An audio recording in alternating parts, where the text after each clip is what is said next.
Assalamualaikum warahmatullahi wabarakatuh. Perkenalkan, nama aku Aura Laila Zahra Laksana dari Universitas Pendidikan Indonesia, jurusan Pendidikan Geografi kelas 4A dengan NIM 1904655. Kali ini kita bakal belajar bareng tentang tata kelola lingkungan pertambangan. Gak usah lama-lama lagi, kita langsung aja ke materinya. Kali ini kita bakal belajar bareng tentang tata kelola lingkungan pertambangan. Jadi, sebelum kita lebih lanjut, ada baiknya kita harus tahu dulu apa itu pertambangan. Pertambangan pasti nggak asing di telinga kita semua, apalagi kita hidup di negara Indonesia yang banyak daerah pertambangan yang ada. Jadi pertambangan tuh adalah sebagian atau seluruh tahapan kegiatan dalam rangka penelitian, pengelolaan, pengusahaan mineral atau batu bara yang meliputi penyelidikan umum, eksplorasi, studi kelayakan, konstruksi, penambangan, pengolahan dan pemurnian, pengangkutan dan penjualan, serta kegiatan pasca tambang.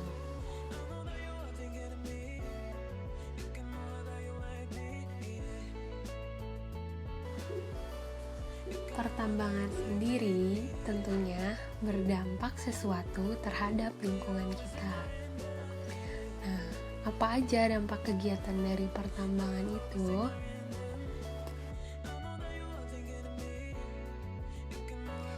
Yang pertama, terjadinya perubahan bentang alam.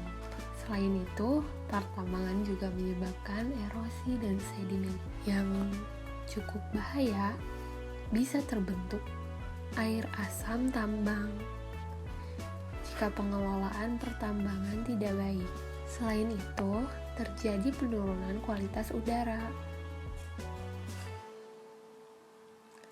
Terkadang juga terjadi getaran di permukaan air bas. Kualitas air permukaan dan air bawah tanah pun akan menjadi turun karena terkontaminasi. Dan yang pasti akan ada perubahan fungsi lahan. Selain itu, produktivitas lahan juga menjadi menurun karena adanya kegiatan pertambangan. Aspek sosial, ekonomi, dan budaya masyarakat pun terdampak karena adanya kegiatan pertambangan ini. Jadi itulah beberapa dampak dari kegiatan Jadi operasi tambang yang terbuka akan selalu merubah bentang alam ya dan aliran permukaan, sehingga diperlukan sebuah upaya yang komprehensif, yaitu seperti rehabilitasi lahan bekas tambang. Nah, terdapat 3 aspek penting dalam pengelolaan lingkungan. Yang pertama, praktek. Yang kedua, sistem manajemen. Yang ketiga, ada perizinan.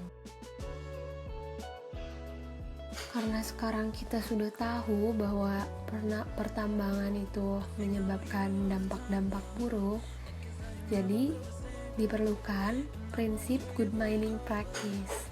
Peraturan dasar dari kegiatan perlindungan dan pengelolaan lingkungan hidup ada di Undang-Undang Nomor 32 Tahun 2009 yang menyebutkan bahwa perlindungan dan pengelolaan lingkungan hidup adalah upaya sistematis dan terpadu yang dilakukan untuk melestarikan fungsi lingkungan hidup dan mencegah terjadinya pencemaran dan atau kerusakan lingkungan hidup yang meliputi perencanaan, pemanfaatan, pengendalian, pemeliharaan, pengawasan, dan penegakan hukum.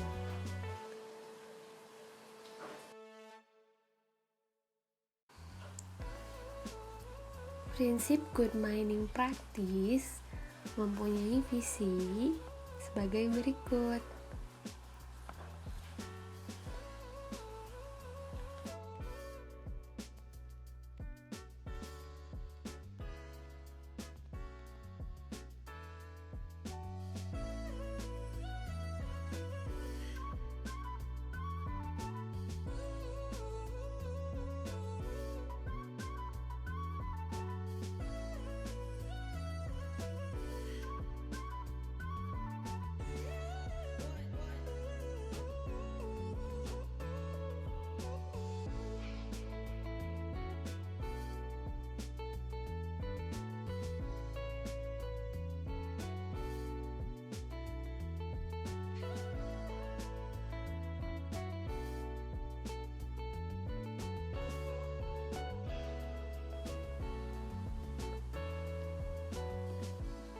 Dan misi sebagai berikut.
Kita masuk ke materi inti, yaitu tata kelola lingkungan pertambangan.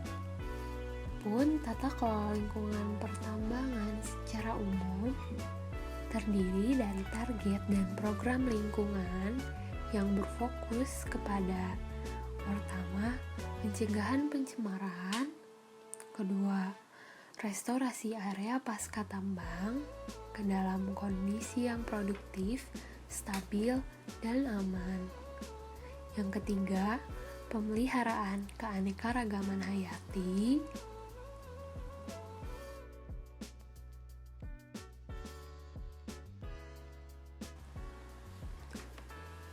Dan yang keempat, konservasi air dan efisiensi sumber energi.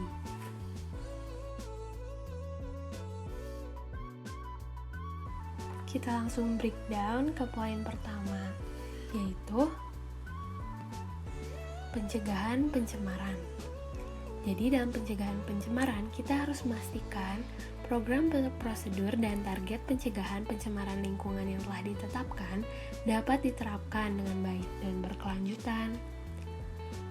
Yang pertama, pengelolaan air asam tambang (AAT). Aktivitas penambangan dan rehabilitasi lahan pasca tambang berakibat pada terjadinya perubahan struktur batuan serta kualitas tanah dan air di sekitarnya. Material sisa penambangan yang akan menghasilkan air asam tambang (AAT) dengan pH rendah akan mengakibatkan tercemarnya air tanah dan berkurangnya kesuburan tanah. Untuk itu, dilaksanakan upaya preventif dalam mengelola batuan asam melalui klasifikasi dan pemisahan batuan penutup. Yang pertama, dengan pemilahan batuan penutup.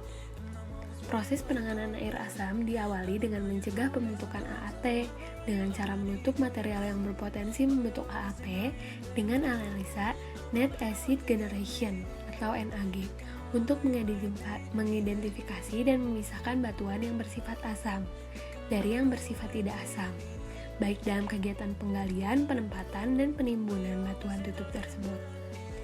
Yang kedua, dengan sistem pengelolaan air tambang. Sistem pengelolaan air tambang dilakukan untuk menghindari dampak air asam batuan terhadap kualitas badan air permukaan terdekat serta terhadap kualitas tanah. Air permukaan dari berbagai lokasi kegiatan penambangan dialirkan ke sistem pengendali berupa kolam pengendap untuk diproses dan dipantau sebelum dialirkan ke badan air umum. Lalu yang kedua ada pengelolaan air limbah. Sebelum terjadinya proses pengaliran air limbah ke badan air umum, seperti sungai atau laut, harus dipastikan keluaran air limbah yang dihasilkan telah memenuhi baku mutu yang telah ditetapkan oleh pemerintah. Selanjutnya, ada pengelolaan limbah B3, bahan berbahaya dan beracun. Limbah B3 dikelola, termasuk pelumas bekas barang terkontaminasi hidrokarbon, filter beroli, hose beroli, limbah medis, limbah hidrogen peroksida, kris bekas, baterai atau aki bekas, toner bekas, limbah kimia, abu insinerator, baterai kering bekas, lampu TL, wadah terkontaminasi B3, abu batu bara, dan tanah terkontaminasi hidrokarbon. Limbah B3 dari kegiatan operasional dikelola mulai dari penyimpanan sementara, pemanfaatan, pengolahan internal, sampai dengan dikirim ke pihak ketiga berizin untuk selanjutnya dikelola. Lalu, ada pengelolaan limbah non-B3. Limbah non-B3 yang dihasilkan meliputi sampah umum yang tidak bisa dimanfaatkan dan yang bisa dimanfaatkan, seperti kertas bekas, ban bekas, plastik, kardus bekas, kayu. Sampah umum yang dikelola adalah sampah umum yang berasal dari areal perumahan karyawan, areal kantor, dan juga bengkel. Sampah umum yang tidak bisa dimanfaatkan selanjutnya akan ditimbun di tempat penimbunan akhir atau TPA. Selanjutnya ada penanganan limbah tumpahan. Tingginya penggunaan bahan bakar solar dan oli menimbulkan potensi bahaya dan dampak lingkungan yang disebabkan oleh tumpahan. Terdapat prosedur penanganan tumpahan dan harus dipastikan bahwa oil spill kit selalu tersedia di setiap maintenance workshop. Selanjutnya ada pemantauan dan pengendalian emisi. Penggunaan bahan bakar fosil menjadi sumber utama emisi karbon dari kegiatan operasional yang bertujuan untuk menunjang aktivitas penambangan, antara lain penggunaan bahan bakar untuk boiler dan genset, penggunaan bahan bakar untuk kendaraan operasional, penggunaan batu bara untuk PLTU, serta land clearing dalam rangka pembukaan lahan untuk penambangan. Dalam rangka pengurangan terhadap dampak yang ditimbulkan, dilakukan perawatan berkala untuk menjaga efektivitas proses pembakaran. Dalam pengadaan peralatan baru, harus dipastikan juga bahwa setiap kendaraan yang masuk dan alat dapat beroperasional sesuai dengan standar dan layak pakai. Yang kedua ada restorasi ekosistem area pasca tambang. Kegiatan penambangan kerap dikonotasikan sebagai salah satu kegiatan yang merusak alam dan lingkungan.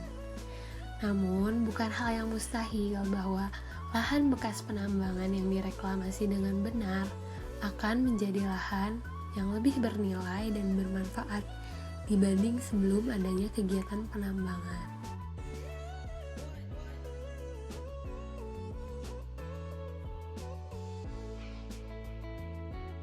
Yang ketiga, ada pemeliharaan keanekaragaman hayati. Tentunya, pemeliharaan keanekaragaman hayati tidak hanya penting bagi keseimbangan ekosistem dan kesuksesan aktivitas restorasi di area, itu juga merupakan warisan dari kita untuk generasi masa depannya. Yang keempat, ada konservasi air dan efisiensi sumber energi. Poin pertama, menggunakan air dengan bijak. Air biasanya digunakan untuk mencuci batu bara. Air yang digunakan diperoleh dari air hujan dan dari air area pasca tambang yang didaur ulang. Tidak menggunakan sumber air baru untuk melakukan aktivitas-aktivitas yang berkaitan dengan operasional batu bara. Poin kedua, upaya efisiensi energi dan penggunaan energi alternatif ramah lingkungan. Salah satunya Ada penghematan listrik yang bertujuan untuk mengurangi penggunaan listrik berlebih yang sebenarnya tidak perlu digunakan. Yang dilakukan seperti pemasangan KWH meter di kantor, penghematan bahan bakar. Lalu ada pemanfaatan biodiesel sebagai bahan campuran solar.